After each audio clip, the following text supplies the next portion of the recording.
நீங்கள் தவறவிட்ட எபிசோடுகளை இப்பொழுதே காணுங்கள் உங்கள் Tandivan.com மற்றும் Tandivan யூடியூப் சேனலில்.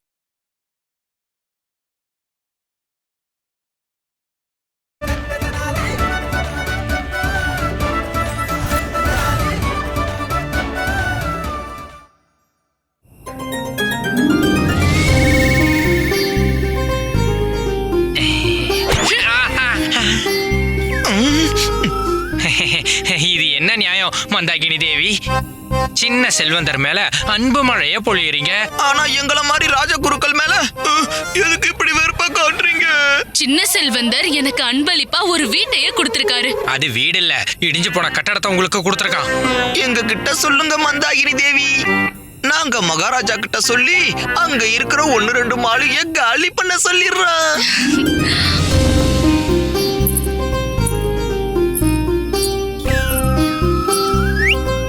மாளிகையெல்லாம் அப்புறம் காலி பண்ணுங்க.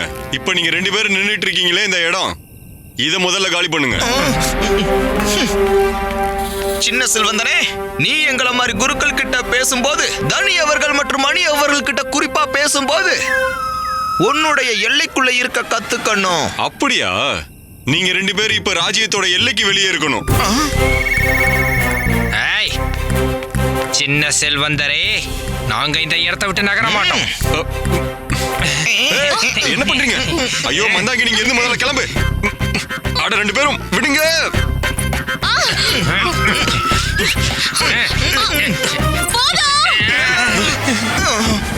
மன்னிச்சிடுங்க நகுஷ் ஐயா, மன்னிச்சிடுங்க. நான் சும்மா ஒண்ணுல அது மன்னிச்சிடுங்க.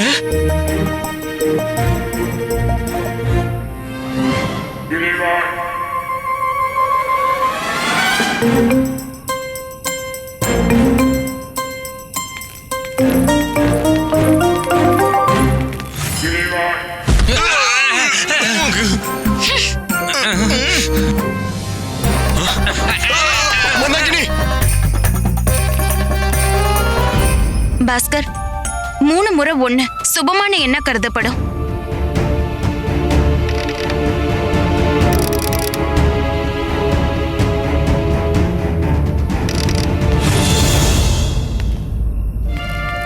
அந்த 2 குருக்களும் என்னோட வீட்டுக்குள்ள புகுந்துட்டாங்களா என்ன? இல்ல, அவங்க கோழைங்க, இங்கெல்லாம் வரமாட்டாங்க. அப்படின்னா வேற யாரும் வந்திருப்பா? எந்த எண்ணம் இருக்கும்? அந்த சின்ன செல்வந்தனுக்கு எந்த எண்ணம் பிடிக்கும்? ஐயோ, இங்க கணக்கு புத்தகம் ஏதாவது இருக்கா பாரு. அதுல இது திறக்கிறதுக்கான எண்ணம் கண்டிப்பா எழுதி வச்சிருப்பாங்க. அத ரொம்ப பாதுகாப்பா வச்சிருப்பாங்க. அம்மா, இந்த பெட்டகம் தான் இருக்கிறதுலயே பாதுகாப்பானது. அந்த சின்ன செல்வந்தனுக்கு எந்த எண் இருக்கிறதுலயே அதிகமா இருக்கோ அதுதான் ரொம்ப பிடிச்சதா இருக்கும்னு நினைக்கிறேன். அப்படின்னா 9 9 9 9 பாரு.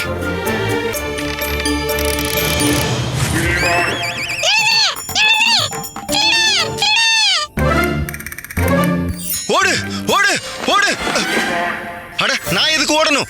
நீ ஓடு கிளியே, நீ ஓடு, நீ ஓடு. என் தூக்கத்தையே கெடுத்துருச்சு. நகுஷ், யாராவது கூப்பிட்டீங்களா?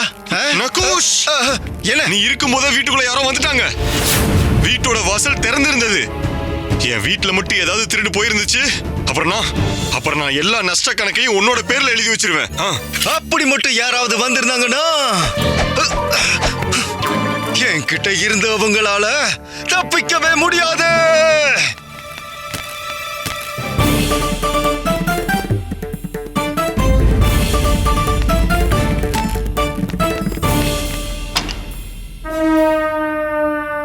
யாரது?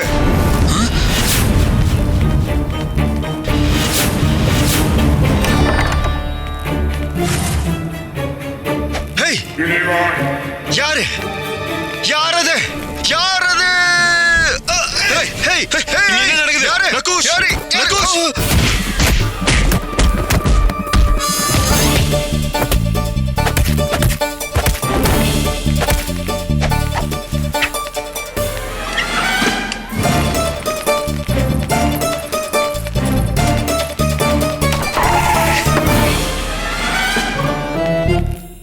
நகுஷ், கடவுளோட கருணையால சரியான நேரத்துக்கு வந்துட்டோம். அவங்களால எதையும் திருட முடியல. ஆனா அந்த திருடன் யாருன்னு தெரிஞ்சுக்க வேண்டியது எனக்கு ரொம்ப அவசியம். நகுஷ் இங்கே இருக்கும்போது யாருக்கு அவ்வளவு தைரியம் வந்தது?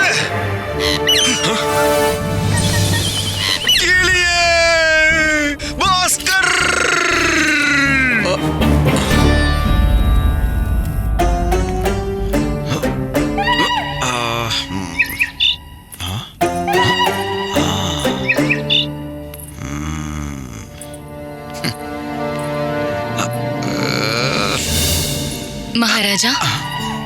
ராத்திரி ரொம்ப நேரம் ஆயிடுச்சு, நீங்க இன்னும் முழிச்சிட்டு இருக்கீங்க. அப்படி என்ன காரணம் உங்களை இப்படி தூங்க விடாம பண்ணிட்டு இருக்கு? மகாராணி, ஏன் இன்னைக்கு என்னால தூங்க முடியலனா, அவன் நல்லா தூங்கிட்டு இருக்கான். யாரு மகாராஜா? பாஸ்கர் தான். எனக்கு புரியல மகாராணி. பாஸ்கர் மாதிரி ஒரு புத்திசாலியான ஒருத்தன் அவனுடைய வீட்டை இவ்வளவு சுலபமா விட்டு கொடுக்க எப்படி தயாரானான்னு தெரியல. எடுங்க எடுங்க. எப்பவும் நானே ஏன் எடுக்கணும்? இந்த தடவை நீங்களும் எடுங்க. கடாய், கரண்டி, கிண்ணம். அது என்னன்னா ரொம்ப பசியா இருக்குமா, சாப்பிட ஏதாவது செஞ்சு கூட. சத்தியமா நீ அப்படியே உன் அப்பா மாதிரி தான். இவ்ளோ பெரிய பிரச்சனை இருக்கும்போது நீ சாப்பாட பத்தி கவலைப்படுற? அந்த கட்டளை பத்திரத்தை எடுக்க முடியல, இப்ப என்ன பண்ண போறோம்னு ஏதாவது யோசிச்சியா? அந்த சின்ன செல்வந்தன் எப்ப வேணா இங்க வந்துடலாம். நான் வந்துட்டேன். கூடவே உங்களோட விதியும் சேர்ந்து வந்திருக்கு. வீரர்களை கூட்டிட்டு வர வேண்டிய அவசியம் என்ன சின்ன செல்வந்தரே? நாங்களே இங்க இருந்து கிளம்பிக்கிட்டு இருக்கோம். வரோம், வாங்க.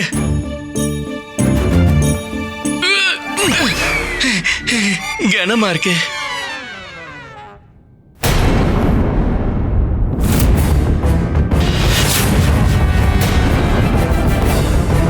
இந்த மூட்டையே இல்ல, இரும்பு சங்கிலிகளோட சுமையதான் நீ சுமக்க போற. வீரர்களே, செல்வந்தரோட வீட்டுல திருடின குற்றத்துக்காக இவனை கைது பண்ணுங்க.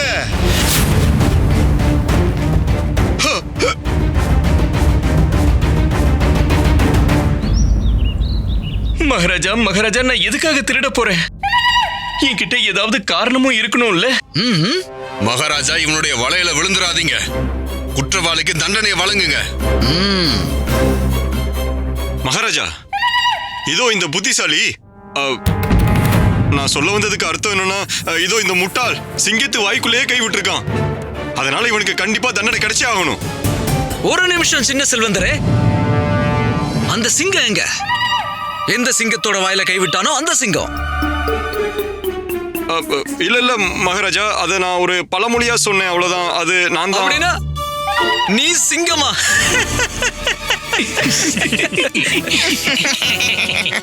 இதுக்கப்புறம் நீயே உன்னை சிங்கம் சொல்லிக்காத, அப்புறம் அந்த காட்டுல உள்ள சிங்கம் கோவிச்சுக்க போகுது. மகாராஜா, நேத்து ராத்திரி இந்த பாஸ்கரோட கூட்டாளியான அந்த கிளிய சின்ன செல்வந்தரோட வீட்டுல பாத்திருக்காங்க. அந்த கிளி திருடலான்ற திட்டத்தை கெடுத்தது மட்டும் இல்ல, எங்களையும் மாட்டி விட்டுடுச்சு. அந்த கிளியை நான் விட மாட்டேன். பாஸ்கர், நீ மௌனமா இருக்கிறது நீ ஒரு குற்றவாளிங்கிறத நிரூபிக்குது. இப்ப உனக்கு எதிரா சாட்சிகளும் இருக்குது. அதனால இப்ப உன்னை குற்றவாளின்னு அறிவிக்கிறத யாராலையும் தடுக்க முடியாது. இல்ல மகாராஜா, நான் திரும்ப வேண்டி கேட்டுக்கிறேன். என்கிட்ட திருடுறதுக்கான காரணம் எதுவுமே இல்ல. என்ன குற்றவாளின்னு அறிவிக்கிறதுக்கு முன்னாடி ஒரே ஒரு முறை திரும்ப யோசிச்சு பாருங்க. காரணம் இருக்கு, காரணம் இருக்கு. உன் வீட்டை விட்டு உன்னை வெளியேற்றிட்டு இருக்காங்க. அதனால நீ அந்த வீட்டை காப்பாத்திக்கிறதுக்காக உன்னால முடிஞ்ச எல்லா விஷயத்தையும் செய்ய முயற்சி பண்ணுவ. அதனால காரணம் இல்லைன்னு சொல்லாத, காரணம் இருக்கு. ஆனா மகாராஜா, அந்த இடிபாட வீடுன்னு சொல்றது சரியா இருக்காது. இடிபாடா? ஏன் அப்படி? ஆமா மகாராஜா, இடிபாடுதான். அந்த இடிபாடுல இருக்கிற ஒவ்வொரு சுவரும், ஒவ்வொரு வாசலும், ஒவ்வொரு ஜன்னலும், ஒவ்வொரு கூரையும். கூரை ஒண்ணுதான் இருக்கு. அதான், கூரை ஒண்ணுதான் இருக்கு.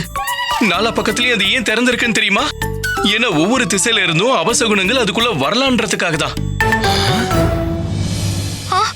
மகாராஜா, அந்த வீடு இது வரைக்கும் எனக்கு எந்த சுகத்தையும் தரல. 20 வருஷத்துக்கு அப்புறமா நான் அந்த வீட்டுக்குள்ள போனதுக்கு காரணமே இப்பவாவது எல்லாம் மாறி இருக்கும்னு நினைச்சேன். ஆனா இல்ல, அதோட சாபம் எப்பவும் போகவே போகாது மகாராஜா. முதல்ல அந்த மயிலிறகு சம்பவம் நடந்தது, அப்புறம் என்ன அது ஒரு திருடனாவும் ஆக்கிடுச்சு. நீங்களே யோசிச்சு பாருங்க மகாராஜா, இப்படிப்பட்ட வீட்டை அபசகுனமான வீடுன்னு தானே சொல்லுவாங்க. எல்லாத்துக்கும் மேல நான் அந்த வீட்டை விட்டு போலான்னு கிளம்பும் போது இது கைதாகி நிக்கிறேன். மகாராஜா, நான் உங்களுக்கு நன்றியோட இருப்பேன். நீங்க என்ன தயவு செஞ்சு அந்த வீட்டுல இருந்து விடுவிச்சிருங்க.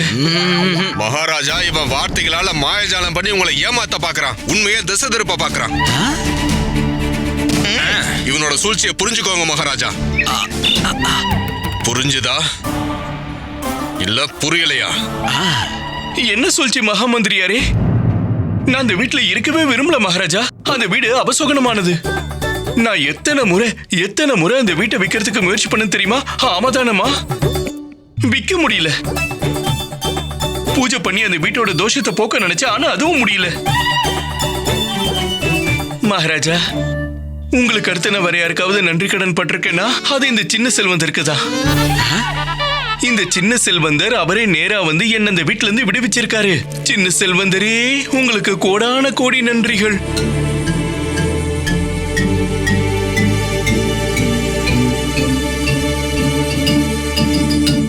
மந்திரியார் அவர்களே, ஒருவேளை உண்மையிலே இந்த வீடு அபசகுனமானதா என்ன? மகாராஜா, இவன் ஒரு குற்றவாளி. இவனோட பேச்சை கேட்டு இப்படி யோசிக்கிறது சரியில்லை. இவனோட குற்றங்களை கருத்துல கொண்டு இவனுக்கு தண்டனை வழங்குறது தான் சரியா இருக்கும். ஐயோ, எடு எடு. உன்னோட சாஸ்திரத்தின் ஞானத்தை எடுத்து எல்லாரையும் வீழ்த்திடு. மகா ஞானி பண்டிதர் ராமகிருஷ்ணரோட வம்சங்கிறத காட்டு. அம்மா, என்ன பண்றீங்க? கொஞ்சம் பார்த்து பேசுங்க. இது அரசவை. பாஸ்கர், உன்னுடைய அம்மா சாரதா தேவி இந்த அரசவையை அவமதிச்சிட்டு இருக்காங்க. அமைதியா இருக்க சொல்லு. அமைதியா இருக்க மாட்டான், தட்டி கேட்பான். அநியாயத்தையும் அவமானத்தையும் பார்த்தா தட்டி கேட்பான். ஏன்னா இவன் பண்டிதர்களின் பண்டிதர் ராமகிருஷ்ணரோட மக. இவன் சாரதா தேவி, அமைதியா இருங்க. இல்லனா ஒரு தாயை காப்பாத்த அவளோட மக இருக்கான். இனி அமைதியா இருக்க மாட்டேன். இந்த நொடியே பாஸ்கருக்கு நான் சிறை தண்டனை விதிக்கிறேன். வீரர்களே, இவனை கூட்டிட்டு போங்க. பண்ணிட்டமா, உன் வார்த்தையை நீ உண்மையாக்கி காட்டிட்டமா. உன்னை விஜயநகரத்துக்கு கூட்டிட்டு வந்து நான் மாட்டிக்கிட்டல. மகாராஜா வேண்டாம். மகாராஜா, நான் எதுவும் பண்ணல. மகாராஜா வேண்டாம். மகாராஜா, சின்ன செல்வந்தரே, மகாராஜா இப்படி திடீர்னு வந்ததுக்கு என்ன மன்னிச்சிருங்க. இத கொஞ்சம் பாருங்க.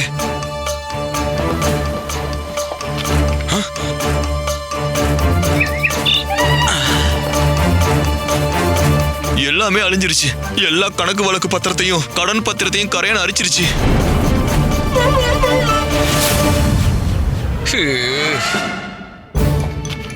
மகாராஜா, எல்லாமே நாசமாயிடுச்சு மகாராஜா. இப்ப என்கிட்ட பதிவு செய்யப்பட்ட எந்த கணக்கு வழக்கும் இல்ல மகாராஜா. மகாராஜா, காப்பாத்துங்க மகாராஜா. எல்லாமே அழிஞ்சிருச்சு. பாத்தீங்களா மகாராஜா? விடுங்க என்ன விடுங்க. பாத்தீங்களா மகாராஜா? பாத்தீங்களா, சின்ன செல்வந்தர் இன்னும் அந்த வீட்டுக்குள்ள காலடி கூட எடுத்து வைக்கல. அதுக்குள்ளேயே துரதிருஷ்டம் அவரை துரத்த ஆரம்பிச்சிருச்சு. சின்ன செல்வந்தரே, இவன் உங்ககிட்ட கடன் வாங்கினதுக்கு எந்த ஆதாரமும் இல்லையா? ஆமா மகாராஜா, இப்ப யாரோட கடனுக்கு எந்த ஆதாரமும் இல்ல. அந்த வீட்டோட அபசகுணம் கரையானா மாதிரி எல்லாத்தையும் சாப்பிட்டுருச்சு மகாராஜா. எதையுமே விட்டு வைக்கல. நீங்களே நல்லா பாருங்க மகாராஜா. சின்ன செல்வந்தனே, நீ சுயநலவோட தான் இருக்கியா? ஆமா, எல்லாமே நாசமாயிடுச்சு. எல்லாம் அந்த அபசகுணமான வீட்டால. மந்திரியாரே, எனக்கு என்ன பயமா இருக்குன்னா அந்த அபசகுணம் அடுத்து உங்களை குறி வச்சிட போகுதுன்னு தான். ஆமா மகாராஜா, எனக்கு உங்களை நினைச்சு கவலையா இருக்கு. அந்த கடன் பத்திரத்துல ராஜமுத்திரையை வச்சது நீங்க தானே?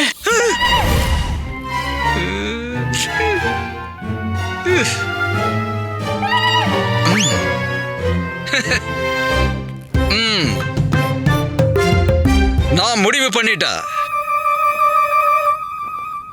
பாஸ்கர், அந்த வீடு உன்னோடதா இருந்தது. இனிமேலும் அது உன்னோடதாவே இருக்கும். இல்ல மகாராஜா, இல்ல. இது அநியாயம் மகாராஜா. நான் அந்த வீட்டுக்கு போகவே விரும்பல. பாஸ்கர், இந்த தடவை உன்னால இதுல இருந்து தப்பிக்கவே முடியாது. நீ என்னுடைய கட்டளைய அவமதிக்க முடியாது. இது அநியாயம் மகாராஜா.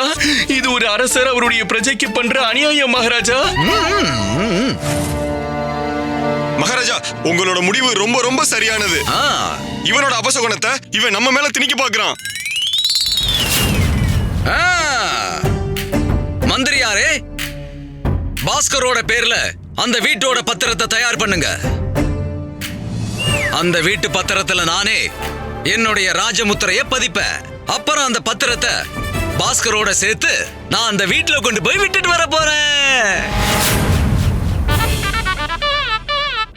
வெறும் உருவத்துல மட்டும் இல்ல, குணமும் அப்படிதான்.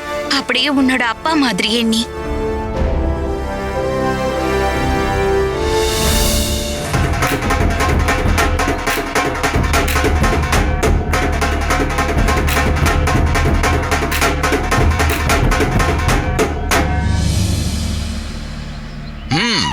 வாழ்த்துக்கள் பாஸ்கர். இந்த வீடு உன்னோடது. உன்னுடைய தீய கர்மங்களுக்கான பலனா இது உனக்கு கிடைச்சிருக்குது பாஸ்கர். வாழ்த்துக்கள்லாம் சொல்லாதீங்க மகாராஜா, வாழ்த்துக்கள்லாம் சொல்லாதீங்க. இது வீடு இல்ல, என்னுடைய துரதிர்ஷ்டம். ஆனா என்னால என்ன பண்ண முடியும்? உங்க கட்டளையை என்னால மீற முடியாது இல்லையா? நீ இப்படி கஷ்டப்படுறத பார்க்கும்போது எனக்கு ரொம்ப சந்தோஷமா இருக்கு. மகாராஜா, உங்க கட்டளையை நாங்க ஏத்துக்கிறோம். இனி எங்களுக்கு என்ன பாக்கியம் இருக்கோ அதை தானே நாங்க அனுபவிச்சாகணும். உன்னோட அம்மா உன்னை விட ரொம்ப புத்திசாலியா இருக்காங்க. வாங்க.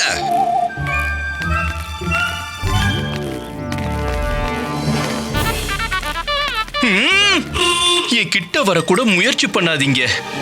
அங்க அரசவையில என்ன சிறைச்சாலைக்கு அனுப்புற மாதிரியான வேலையெல்லாம் பண்ணீங்களே நீங்க. ஆனா பாஸ்கர். என்ன பாஸ்கர்? விடுங்க, சரி சரி விடுங்க. சில சமயம் என்ன மாட்டி விடுற மாதிரி வேலையை பாக்குறீங்க, சில சமயம் இந்த மாதிரி அன்பு பொத்துக்கிட்டு வந்துருது. நகரங்க. ஏன் விடணும்? எப்படிப்பட்ட வேலையை பண்ணிருக்க? உன் அப்பாவோட மானத்தை காப்பாத்திருக்க. வா குண்டப்பா, திரும்ப நம்ம வீட்டுக்கு போலாம். அதுவும் முழு உரிமையோடவும் கர்வத்தோடவும்.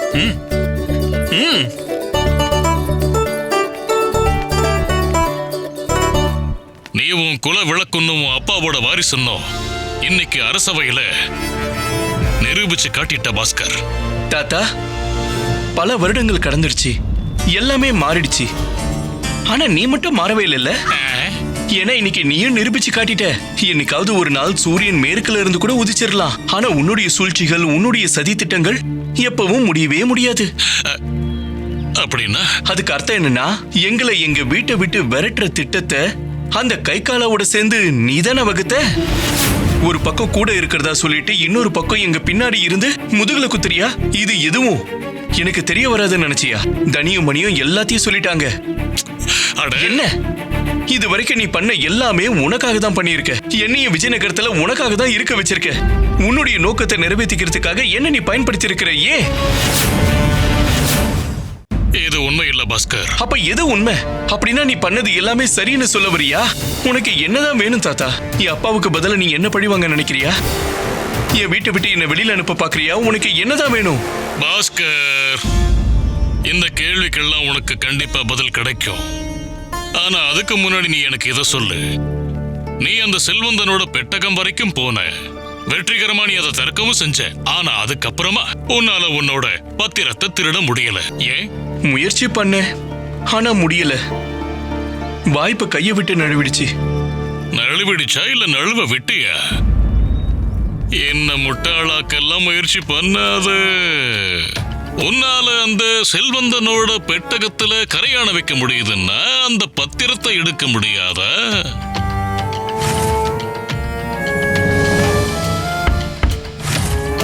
நீ ஏதாவது உளறிட்டு இருக்காத தாத்தா. இப்படி முகத்தை திருப்பி வைக்கிறதால உண்மை மாறிடாது பாஸ்கர். உண்மை என்னன்னா, நீ எப்பவும் உன்னை பத்தி மட்டும் யோசிக்கிறதில்ல, நீ மத்தவங்களை பத்தியும் யோசிக்கிறவ. அது மட்டும் உண்மை இல்லைன்னா நீ அங்கிருந்து உன்னோட பத்திரத்தை மட்டும் எடுத்துட்டு வந்திருப்ப. ஆனா நீ அப்படி பண்ணல. அந்த மொத்த பெட்டகத்துக்குள்ளேயும் நீ கரையான விட்ட. ஏன்னா இது மூலமா அந்த மந்திரி அப்புறம் செல்வந்தனோட பிடியில சிக்கி தவிக்கிற மத்தவங்களுக்கும் நியாயம் கிடைக்கணுங்கிறதுக்காக, அவங்களோட சொத்துக்களை இழக்க கூடாதுங்கிறதுக்காக. பண்டிதர் ராமகிருஷ்ணர் மாதிரியே நீயும் விஜயநகர மக்கள் நன்மையை பத்தி யோசிக்கிற. ஆனா அது உனக்கே தெரியல. இது மூலமா தான் எனக்குள்ள இருக்கிற நம்பிக்கை அதிகரிச்சிருக்கு. நீ பண்டிதர் ராமகிருஷ்ணன் மாதிரியே தான் புத்திசாலி, கருணையானவன், நியாயத்தை விரும்புறவன். எதுக்கு நான் இதை எல்லாத்தையும் பண்ண அப்படின்னு இப்பயும் நான் உனக்கு சொல்லணுமா என்ன?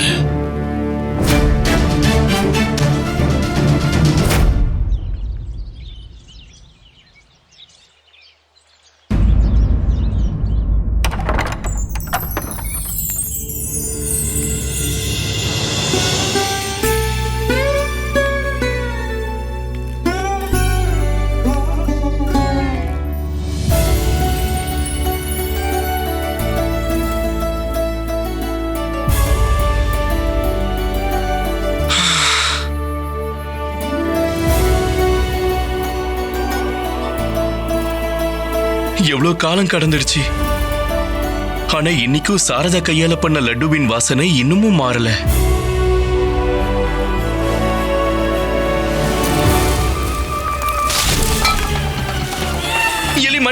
எலி மாட்டிக்கிச்சு. நீ யாரு? பாஸ்கர், நான் அப்பா. நான் தான் உன்னுடைய அப்பா.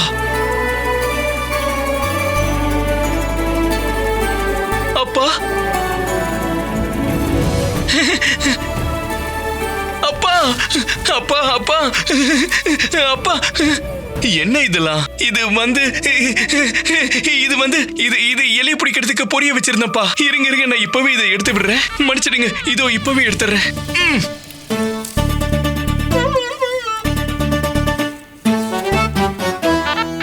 குனிங்க அப்பா, குனிங்க. ஐயோ, அப்பா எங்க போறீங்க? நான் திரும்பி போறேன். ஆனா ஏன்பா? ஏன்னா என்னுடைய மகன் இவ்வளவு பெரிய முட்டாள்னு எனக்கு தெரியாம போயிடுச்சு. இனி நான் எப்பவும் திரும்பி வரமாட்டேன். இல்லப்பா, நான் உங்களை போக விட மாட்டேன். நான் போயே தான் தீருவேன். என்ன விடு. இல்ல நான் உங்களை போக விட மாட்டேன். அப்பா, நான் உங்களை போக விட மாட்டேன். சொன்ன கீழே என் கையை விடு. போக விட மாட்டேன். அப்பா அப்பா அப்பா இல்ல காந்தா. அப்பா எங்க? உன் அப்பா உன்னோட மூளைக்குள்ள இருக்காரு, வேற எங்கேயும் இல்ல. அடிச்சே. அப்படின்னா இது கனவா? திரும்பவும் அதே கனவு. இந்த கனவு எப்ப நிஜமாகும் தெரியல காந்தா. உன்னோட இந்த கனவு என்னவோ எப்படியோ நிஜமாகும். ஆனா அது என்ன ஆகுறது?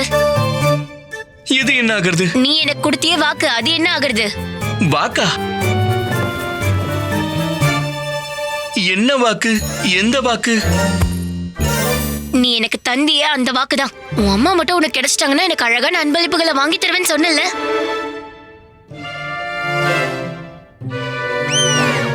நானா? நான் எப்ப உனக்கு அந்த வாக்கு கொடுத்தேன்? அப்படி இல்லைன்னா உன்னோட பேய் வாக்கு கொடுத்ததா? ஒழுங்கா சந்தைக்கு வா. சரி வா. அதுல என்ன பெரிய விஷயம் இருக்கு? நான் சீக்கிரமே மகாராஜாவுடைய ஆலோசகராக போறேன்.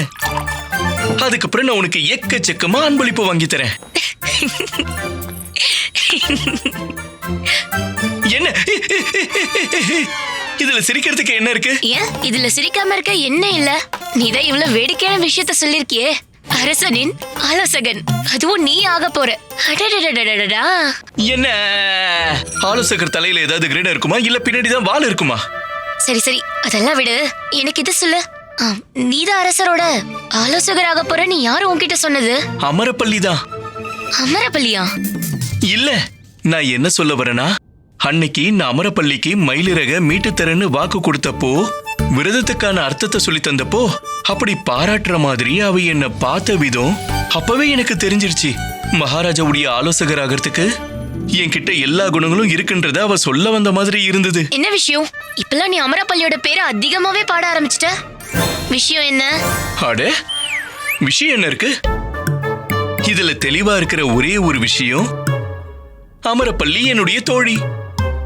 ஒரு உண்மையான தோழியால தான் தன்னுடைய நண்பனுடைய உண்மையான திறமைகளை புரிஞ்சிக்க முடியும். நீயும் அத கொஞ்சம் கத்துக்க. கிளம்புற, அரசவைக்கு போகணும். சரி, அப்ப நானும் கூட வரேன். நானும் அரசவைக்கு போகணும். நீ எதுக்கு? ஏன்னா மகாமந்திரியார்கிட்ட அவருடைய வருங்கால மிகப்பெரிய ஞானியான, தந்திரமான, மிக புத்திசாலியான ஆலோசகரை பத்தி நான் கொஞ்சம் ஆலோசனை வழங்கணும்.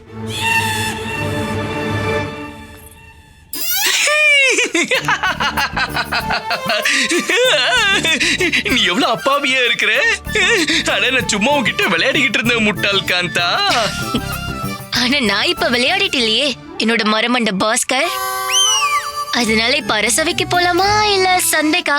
சந்தைக்கு போலாம்.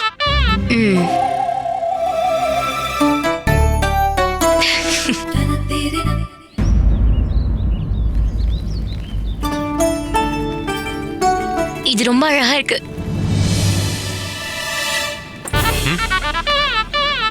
இதுல எந்த வளையல்கள்லாம் விலை உயர்ந்ததோ அதை எடுக்கும்போது ஒரு விரலை தூக்கி எனக்கு சைகை காட்டு. சரியா? ஏன்னா நான் மலிவான பொருளை தான் வாங்கி தர போறேன். அத பண்ணல இங்க இருந்து நான் எதுவும் வாங்க மாட்டேன். புரிஞ்சுதா? இது எனக்கு எப்படி இருக்கு? காட்டு. இதுவா? அடடடடடா, இது அந்த அளவுக்கு நல்லாவே இல்லையே. அப்படியா? ஆனா எனக்கு ரொம்ப பிடிச்சிருக்கே. பாத்துக்கோ, உண்மை என்னவோ நான் அதை சொல்லிட்டேன். சரிங்க ஐயா, இதையே கொடுத்துருங்க. இல்ல இல்ல இல்ல, அப்படி இது நல்லா இல்லைன்னா நான் வேற ஏதாவது வாங்கிக்கிறேன். வேற ஏதாவது பாரு.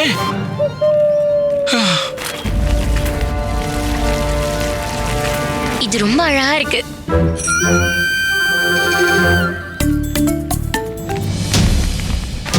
எல்லாரும் இங்க இருந்து போங்க, சந்தையை விட்டு போங்க. அடடா, உதவி வந்துருச்சு. அதாவது கை கால வந்துட்டான். வா வா காந்தா, அப்புறமா திரும்பி வரலாம். வா.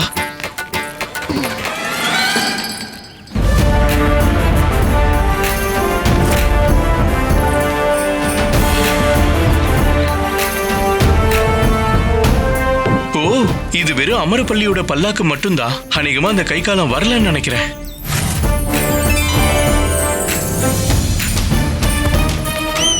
என்ன பண்ணிட்டு இருக்க? உன்னை யாராச்சும் பார்த்தாங்கன்னா கொன்னுருவாங்க. அது அமரப்பள்ளியோட பல்லாக்கு. உன்னோட பேர் கூட காந்தா இல்ல, கவலைன்னு வச்சுக்கோ. கவலைன்னு. அமரப்பள்ளின்றதெல்லாம் உனக்கு தான். எனக்கு அவ என்னுடைய தோழி. உன்னோட தோழியா? வேற என்ன பாரு, நான் எப்படி அம்பு மாதிரி போறேன், ஒரு வீர மாதிரி அவளை சந்திக்கிறேன். அப்புறம் அவ என்கிட்ட எப்படி சிரிச்சு பேசுறான்னு பாரு. பாரு பாஸ்கர், சொன்னா கீழே போகாத.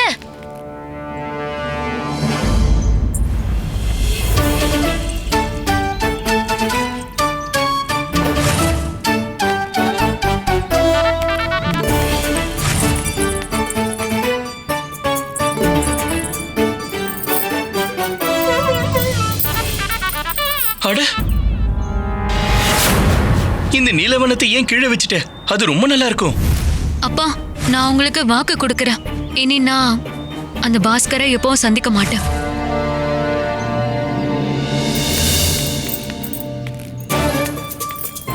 சொல்ல போனா இந்த சிகப்பும் நல்லா இருக்கு. ஆனா அதுவே இந்த சிகப்பு வளையலையும் பச்சை வளையலையும் கலந்து போட்டுக்கிட்டீங்கன்னா அப்படியே ஒரு மணப்பெண் மாதிரி இருப்பீங்க. உண்மையாதான்.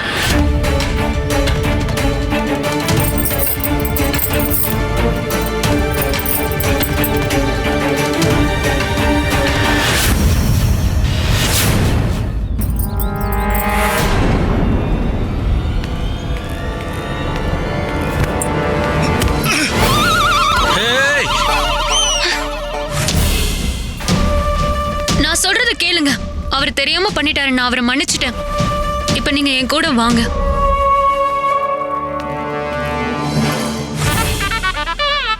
உனக்கு என்ன கண்ணு தெரியாதா?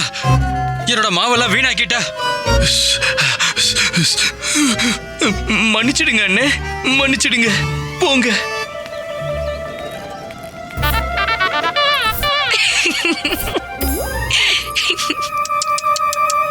யார நீ உன்னோட தோழின்னு சொல்லிட்டு வந்தியோ, அவளாலே நீ இப்படி விசித்திரமா மாறி நிக்கிறியே.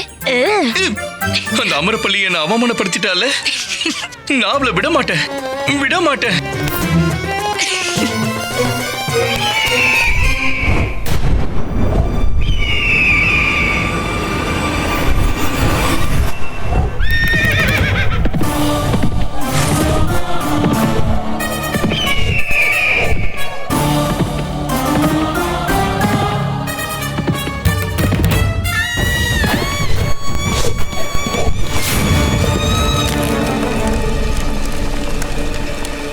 மந்திரியார் வாழ்க. தகவல் என்ன? பண்டிதர் ராமகிருஷ்ணன் தப்பிச்சிட்டான். இந்த கை காலாவோட விளையாடுறது மரணத்தோட விளையாடுறதுக்கு சமம். புரிஞ்சுதா இல்ல புரியலையா? நான் விளையாடல, இதுதான் உண்மை. என்ன? ஆமா. இது எப்ப நடந்தது? எப்படி நடந்தது? இன்னைக்குதான் நடந்தது மந்திரியாரே.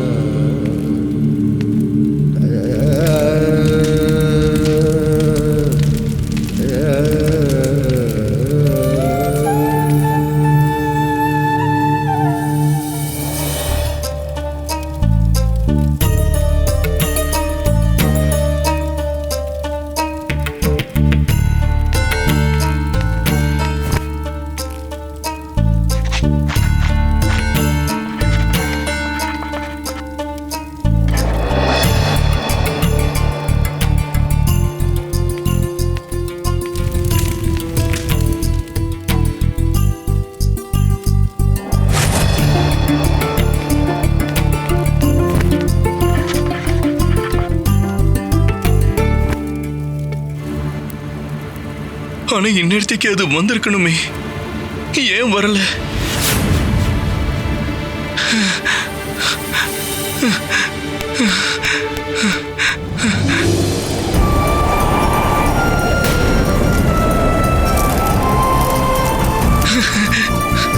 வந்துடுச்சு.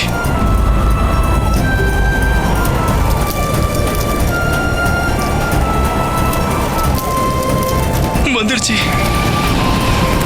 வந்துடுச்சு வந்துடுச்சு.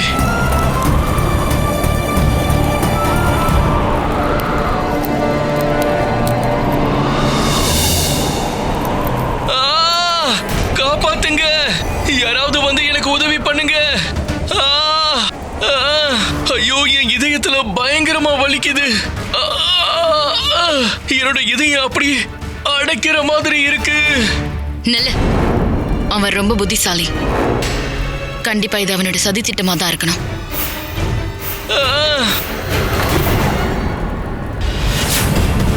ஆனா பார்த்தா உண்மையிலே உனக்கு மாரடைப்பு வந்த மாதிரி இருக்கு.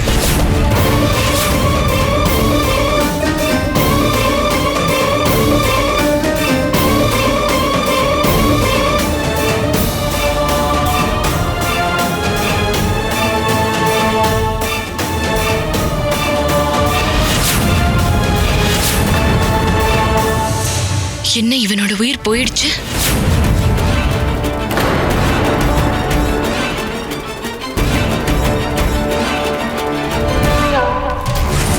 இவனோட இறுதி சடங்குக்கு ஏற்பாடு பண்ணுங்க. மந்திரியாருக்கு தகவலை சொல்லி அனுப்புங்க. சரி.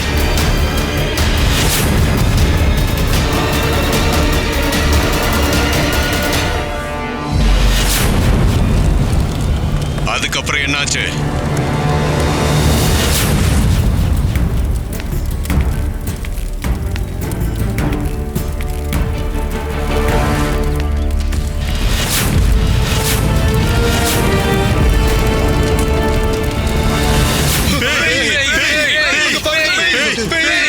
பேய்லாம் இல்ல.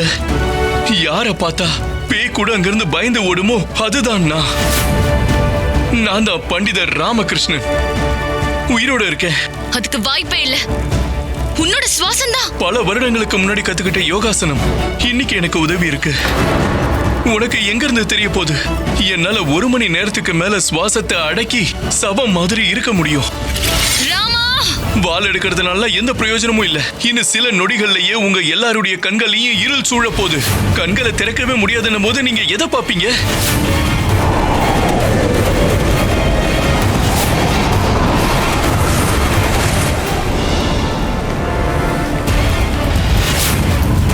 இததான் கண்ல மண்ணை தூவுறதுன்னு சொல்லுவாங்க.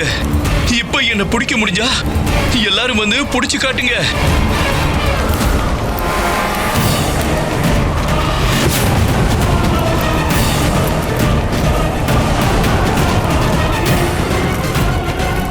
அவனை விடாதீங்க, துரத்துங்க. உயிரோடவும் பிணமாவும் அவனை பிடிங்க.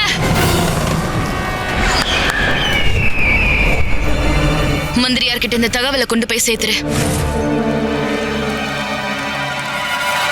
அப்படின்னா அந்த மிகப்பெரிய புயல் எப்போ எந்த நேரத்துல எப்படி வரப்போகுதுன்னு அந்த புத்திசாலியான பண்டிதர் ராமகிருஷ்ணனுக்கு ஏற்கனவே தெரிஞ்சிருந்திருக்கு. அந்த பண்டிதர் ராமகிருஷ்ணன் மட்டும் விஜயநகரத்துக்கு போயிட்டான்னா அப்புறம் நம்மளோட எல்லா திட்டங்களும் வீணா போயிடும். எந்த ஒரு சூழ்நிலையிலும் அந்த ராமகிருஷ்ணன் தப்பிக்கவே கூடாது. புரிஞ்சுதா? இல்ல புரியலையா? புரிஞ்சுது.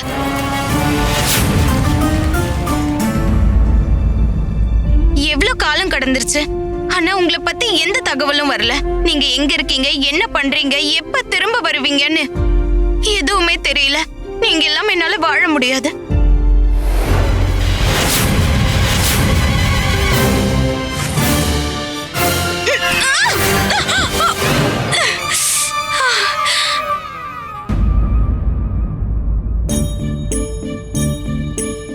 அம்மாவோட பெட்டி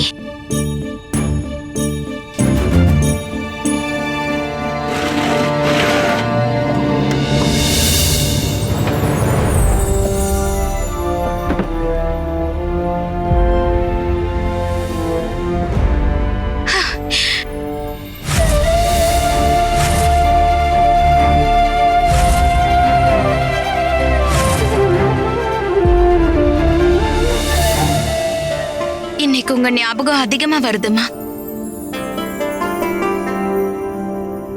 உங்களோட சைகைகளை பார்த்து நான் பேசுறது, உங்களோட குரல்ல நான் இருக்கிறது, நீங்க என்ன சொல்ல வரீங்கன்னு எல்லார்கிட்டயும் நான் சொல்றது எனக்கு இப்போ ஞாபகம் இருக்கு. மௌன விரதம் இருக்கிறது மூலமா மனசுல இருக்க எல்லா ஆசைகளும் நிறைவேறிடும் நீங்க சொல்லுவீங்க. ஆனா அம்மா,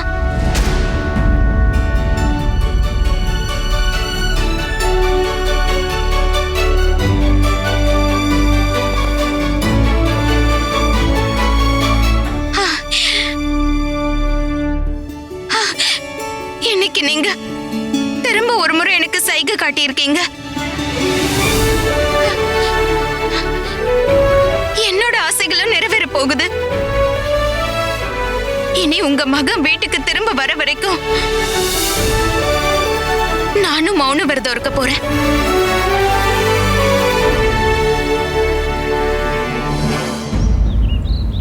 பேசுறதெல்லாம் கூட விடு, என்ன பார்க்க கூட இல்ல.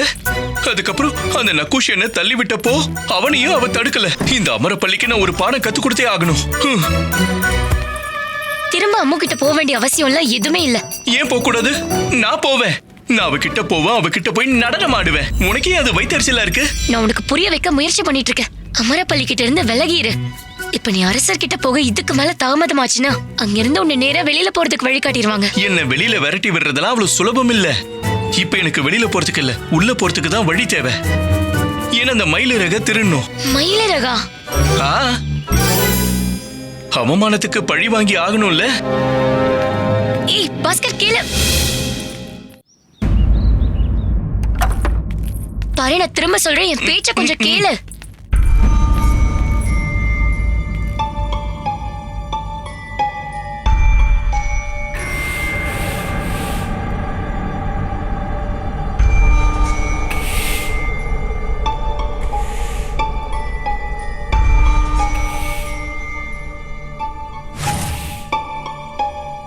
பாட்டி, என் பாட்டி வந்துட்டாங்க, என் பாட்டி வந்துட்டாங்க, என் பாட்டி திரும்பி வந்துட்டாங்க, வந்துட்டாங்க.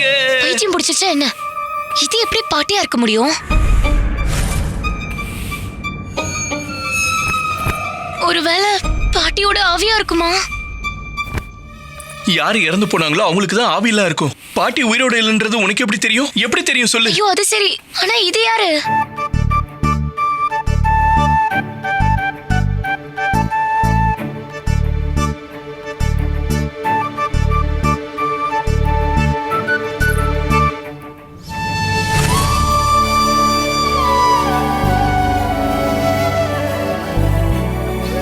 அம்மா,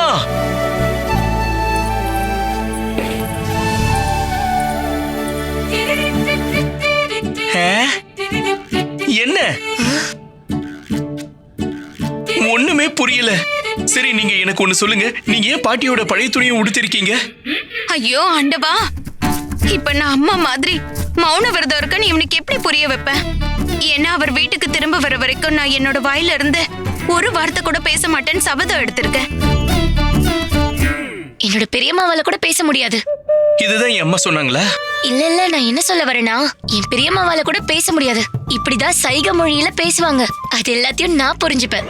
என்ன நான் எல்லாத்தையும் புரிஞ்சுப்பேன்? என்னோட பாட்டி தான் சைகை மொழியில பேசிக்கிட்டு இருந்தாங்க. அம்மா எல்லாத்தையும் அதை புரிஞ்சுப்பாங்க. என்னம்மா?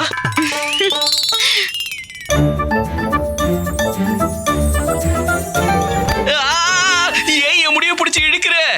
ஏன்னா அம்மா தான் பிடிச்சி இழுக்க சொன்னாங்க. ஐயோ, இந்த காந்தா புரிஞ்சுக்கவே மாட்டேங்கிறாளே. ஐயோ ஆண்டவா, எடு. இவ மூளையை சூழ்ந்திருக்க முட்டாள்தனத்தை எடு. அப்பதான் நான் சொல்றதை இவளால புரிஞ்சுக்க முடியும்.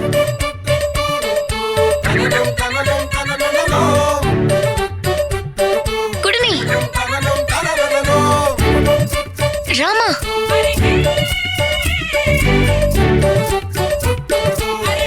மௌன விரதத்துல இருக்கீங்க. ஓ, அம்மா என்ன சொல்றாங்கன்னா மௌன விரதம் இருக்காங்களாம். அவங்க கணவர் திரும்ப வீட்டுக்கு வர வரைக்கும் இவங்க மௌன விரதம் இருக்க போறாங்களாம். இல்லையாமா?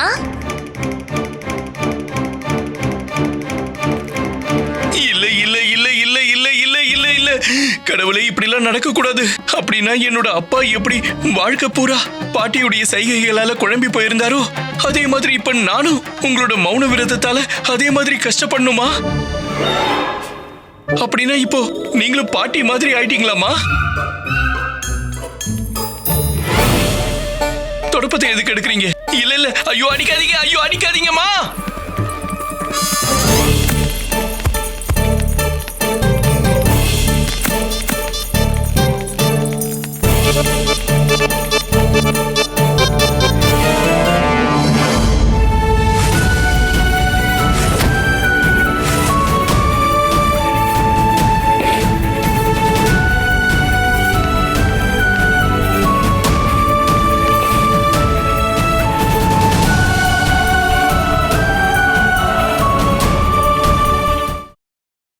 Catch us on TV, Tandivan.com, Facebook and YouTube.